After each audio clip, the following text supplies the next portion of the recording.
Come, Holy Spirit, take hold of my life.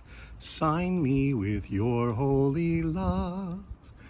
Give me your gifts, confirm in me faith. Spirit, come. It's amazing how some seasons and some holy days actually bring songs to light, bring songs from memory.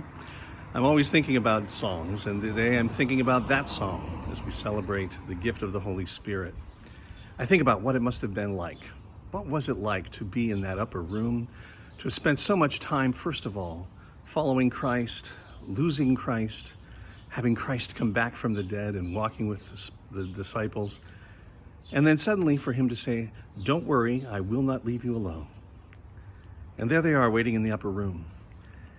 And fire and wind, two signs of God's divine presence, just kind of envelops them, overcomes them, overwhelms them.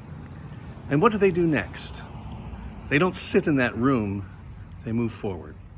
They leave their quarantine, because they've now been inspired to do so, and they make their motion into the streets, into the public places, and they begin to preach. Now the gospel tells us, or the book of Acts, the second half of Luke's gospel tells us that they were able to speak in languages that everybody could understand. I think sometimes this is less magic than it is maybe just that they were so inspiring, and the message and the story of Christ got out to so many people that it was being spoken in many languages, in many places throughout Jerusalem and then beyond.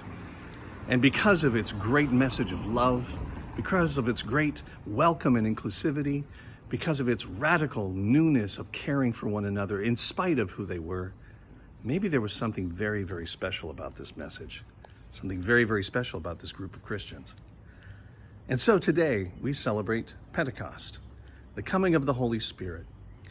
We ask this spirit of knowledge and this spirit of wisdom to come and invade us as well, to fill us up, to support us, to inspire us to live lives of love and reconciliation one with one another.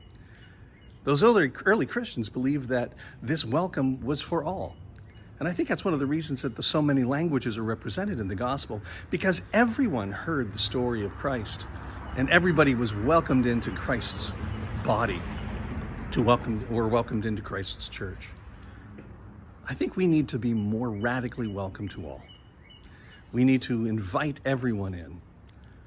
When I hear that, no one comes to the Father except through Christ, I don't believe that that is some kind of way of separating people as to those who believe and those who don't believe, as much as it is Christ welcomes all, and we are all welcome to God through Christ.